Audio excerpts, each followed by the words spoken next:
ఓం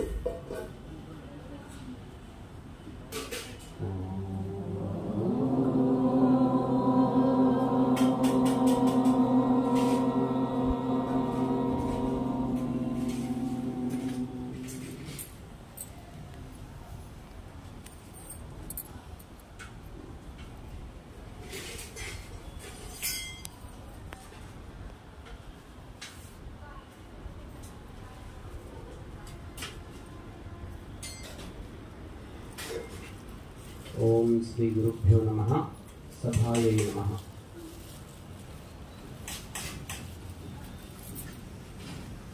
ఆశ్రమాధిష్టాన దేవతైనటువంటి శ్రీ రాధాకృష్ణ స్వాముల వారి పాదపద్మములకు సాష్టాంగ నమస్కారాలు అర్పిస్తూ కార్యక్రమానికి వెంచేసిన భక్తజన హృదయంలో దాగి ఉన్న పరమాత్మ పాదపద్మములకు నమస్కరిస్తూ హరి ఓం తత్సత్ ఓం.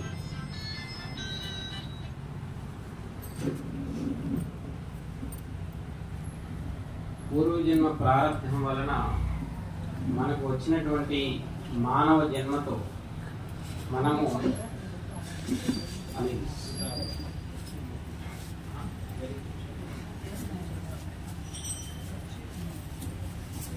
పూర్వజన్మ ప్రారంభంతో వచ్చినటువంటి మనిషి జన్మని మనం దేనికి ఉపయోగించాలి అనేటువంటి విచక్షణ మనకు కావాలి.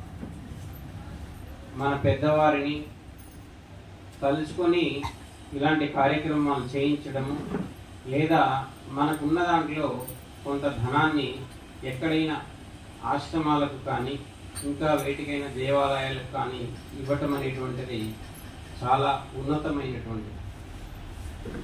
ఎందుకంటే ద్రవ్యశుద్ధి అనేటువంటిది ప్రతి గృహస్థుడికి కావాల్సినటువంటిది మొట్టమొదటిది.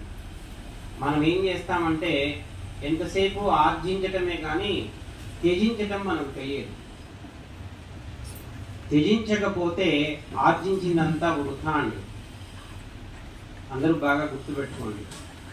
మనం కానీ వదిలిపెట్టడం తెలియకపోతే ఆర్జించిందంతా వృథా అయిపోతుంది. ఎలా అవుతుంది స్వామి, మా పిల్లలకి ఇస్తాం కదా అనొచ్చు. మీరు పిల్లలకి ఇస్తే ఏం చేస్తారండి? మీరు సంపాదించి పిల్లలకి ఇచ్చారు, దాంట్లో మీదేముంది పాత్ర? మనం వాచ్మెన్ లాగా డ్యూటీలు చేసాం. చక్కగా కష్టపడి 10 రూపాయలని 100 రూపాయలు చేసి మన పిల్లలకి ఇచ్చేసాం. వాళ్ళు 100ని 1000 చేస్తారు, లేకపోతే 100ని రూపాయి చేస్తారు, మనకు తెలియదు. కానీ భగవంతుడు మనకు ఒక అవకాశం ఇచ్చాడు. ఈ సకల చరాచర సృష్టిలో 84 లక్షల జీవరాశులలో ఏ జీవికి లేనటువంటి ఒక లక్షణాన్ని మనకిచ్చాడు. అది విచక్షణ. ఈ విచక్షణ అనేటువంటి ఒక లక్షణం చేత మానవుడు తను ఎందుకోసం జన్మించాడు, ఎందుకోసం చనిపోతున్నాడు, చనిపోయిన తర్వాత ఎక్కడికి వెళ్ళిపోతున్నాడు, ఈ మధ్యలో ఉన్నటువంటిది నాటకం అనేటువంటిది తెలిసి కూడా, ఇదంతా భ్రమ అని తెలిసి కూడా చక్కగా పట్టుకొని జీవితాన్ని వృధా చేసుకుంటున్నాం. అవునా కాదా? మనకున్న దాంట్లో కొంత భాగం కనుక మనం త్యజించకపోతే మనిషి మనస్సు ప్రశాంతంగా ఉండదండి. ఇది మొట్టమొదటి పాయింట్. మనకున్న దాంట్లో మనం కానీ త్యజించకపోతే మనం ప్రశాంతంగా జీవించలేం. ఈ జీవన మార్గంలో మనకు అనేక రకాలైనటువంటి కష్టాలు వస్తాయి. భగవంతుడి దగ్గరికి వెళ్తాం, ఒక సద్గురువు దగ్గరికి వెళ్తాం, వాళ్ళు ఏదో తథాస్తు అంటారు, మనకు సంతోషం. కొన్ని సమయాలలో మనం అడిగినటువంటి కోరిక భగవంతుడి దగ్గర నెరవేరదు. కొద్దిసేపు ఆగమంటాడు భగవంతుడు, అది మనకు వినేంత ఓపిక ఉండదు. ఇది కాదు ఇంకొకటి ఇస్తాను అంటాడు, అంతవరకు సమయం ఉండదు మన దగ్గర. ఎందుకు అంటే పరిగెడుతున్నటువంటి ఉరుకుల పరుగుల ప్రపంచంలో ఏ మనిషికి సమయం లేదు. చక్కగా భగవన్నామం చేస్తున్నాము, సమయం కేటాయించాము. అదే కానీ ఇంకొక కార్యక్రమం అనుకోండి, అయ్యో వాళ్ళు మనకు వచ్చారు కాబట్టి మనం వాళ్ళకి వెళ్ళాలి అని వెళ్తాం కదా. కానీ ఈ శరీరాన్ని భగవంతుడు ఇచ్చాడు కాబట్టి భగవంతుడికి ఒకరోజు కేటాయిద్దాం అనుకోండి. ఎవరమైనా ఎలా ఆలోచిస్తామంటే వాళ్ళు మన ఇంట్లో ఫంక్షన్కి వచ్చారు కాబట్టి మనం వాళ్ళ ఇంటికి వెళ్ళాలి. ఇది బదులుకు బదులు.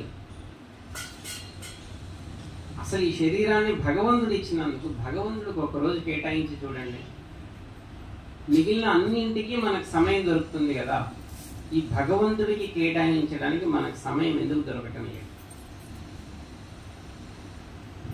ఏదైనా 5గురం కలిసామనుకోండి, ఇప్పుడు ఇక్కడ చాలీస జరుగుతుంది, ఆ వెనకాల కొంతమంది ఉన్నారనుకోండి, ఉదాహరణకి కలవక వాళ్ళు కలిశారనుకోండి, మాట్లాడుకుంటూ ఉంటారు. ఏంటి, ఎంత కొన్నావు బంగారం, ఎక్కడ కొన్నారు, ఆస్తులు గదులు ఎన్ని కొన్నారు, పొలం ఎంత కొన్నారు. ఏం చేస్తాం? ఇవన్నీ ఎక్కడికైనా తీసుకువెళ్తామా? మనం ఎంత కొన్నాము, ఎంత సంపాదించాము, ఏం తీసుకొచ్చామనేది కాదు. అసలు ఈ సృష్టిలో మన దగ్గర సిరి సంపదలతో కొనలేనటువంటి వస్తువు ఎన్ని ఉన్నాయి ఒకసారి లెక్కేయండి. ఈ సృష్టిలో మన దగ్గర ఉన్నటువంటి సిరి సంపదలతో, మన దగ్గర ఉన్నటువంటి స్థిర ఆస్తులతో, చరాస్తులతో మనం కొనగలిగినటువంటి వస్తువు ఏదైనా ఉన్నదా? ఒక్కసారి ఆలోచించండి అందరు. మనం ఇప్పుడు కూర్చొని మాట్లాడుకుంటే చెప్తాము, మొన్ననే అక్కడ 2 ఎకరాలు కొన్నాము, 30 కొంటే 70కి వచ్చిందని చెప్పుకుంటాం. లేదా బంగారం అప్పుడెప్పుడో కొన్నాము మేము, 100 సవర్ల దాకా ఉంది, ఇప్పుడు చాలా పెరిగిపోయింది, అది బ్యాంకులో ఏదో ఒకటి చెప్తాం. వీటన్నిటి వలన ఏమైనా ఉపయోగమా? పోనీ మన ఆస్తిపాస్తులు వేరే వాళ్ళకి చెప్పి దానివల్ల అక్కడ మనం ఏమైనా పొందగలుగుతామా? కొంతమందిని చూస్తే ఎప్పుడూ ఆస్తి పోలే, ఇంకొక వేరే మాటే ఉండదు.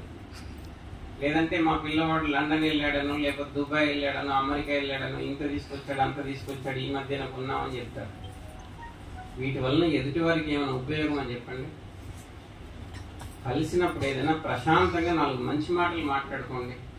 వాళ్ళ మనస్సు బాగుంటుంది, మన మనస్సు బాగుంటుంది. మనం అందరం ఆలోచించవలసింది ఏమిటంటే, నా దగ్గర ఉన్నటువంటి సిరి సంపదలతో కొనలేనటువంటి వస్తువులు ఏమైనా ఉన్నాయా? అలా ఎవరైనా కొనగలిగిన వస్తువులు ఉంటే వాళ్ళు అదృష్టవంతులు, వాళ్ళు భాగ్యవంతులు, వాళ్ళు ఐశ్వర్యవంతులు.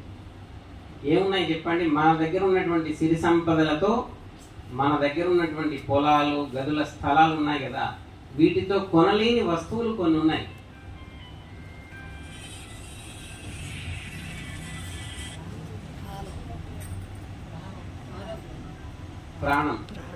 ప్రాణం ఇంకా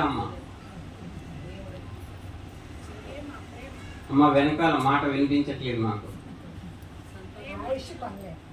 ఆయుష్ కొనలేదు, కాలాన్ని కొనలేదు, ఇంకా మనశ్శాంతిని కొనలేము. Very good.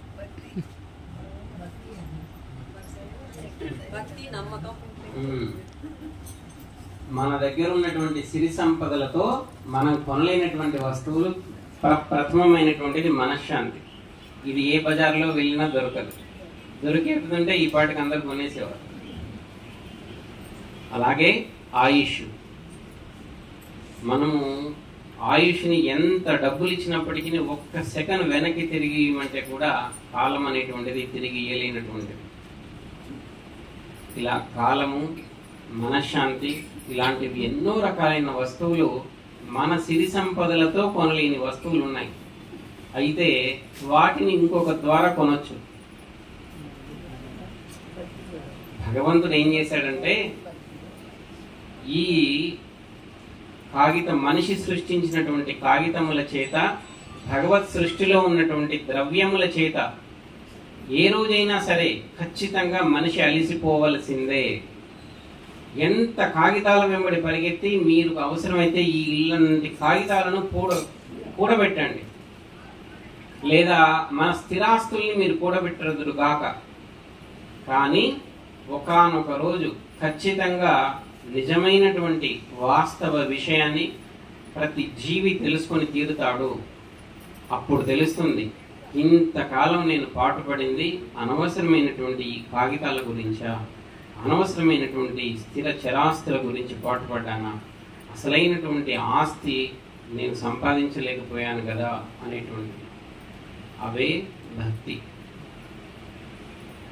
భగవంతుణ్ణి మనము చాలా తేలికగా దగ్గర అవ్వడానికి మొట్టమొదటి అయినటువంటి ఎలిమెంట్ ఏమిటంటే శ్రవణము, కీర్తనం. ఈ 2 చాలా అద్భుతమైనటువంటి మార్గాలు శ్రవణము, కీర్తనం. ఎందుకంటే వాళ్ళు కీర్తన చేసేటప్పుడు కీర్తన చేసినటువంటి వాళ్ళు తన్మయత్వంలో ఉంటారు.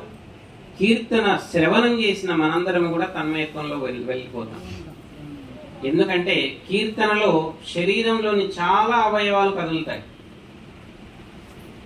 అందువల్ల తన్మయత్వంలోకి వెళ్ళడానికి తేలికగా ఆస్కారం ఉంటుంది. కీర్తన త్వరగా మనిషికి అర్థమయ్యేటువంటి భాష కాబట్టి విన్నటువంటి ప్రతి మనిషిలోని నాడులన్నీ కదిలి తన్మయత్వం చెందుతాయి.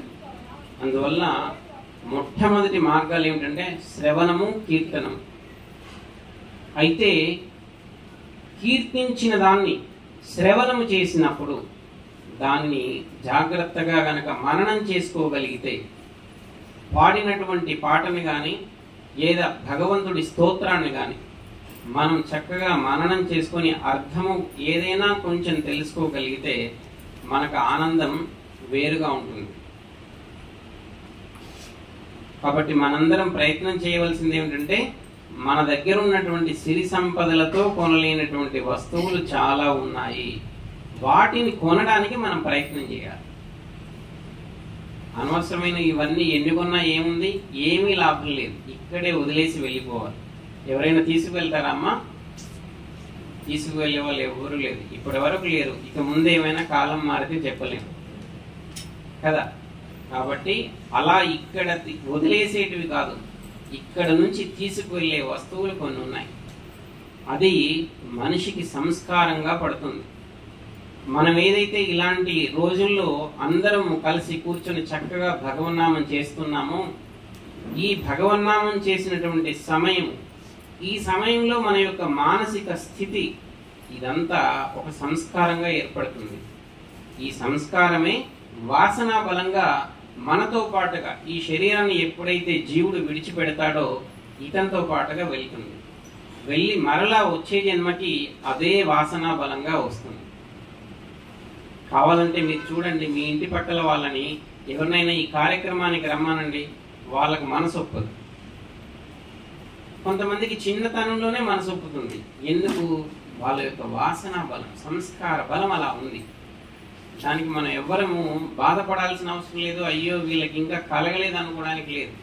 మనకి గత జన్మల్లో కూడా మనం అలాగే ఉన్నాం. మనల్ని చూసి ఇంకో వాళ్ళు బాధపడ్డారు, వాళ్ళని చూసి మనం బాధపడుతున్నాం. కొద్ది రోజుల తర్వాత వాళ్ళు ఇంకొకరిని చూసి బాధపడతారు.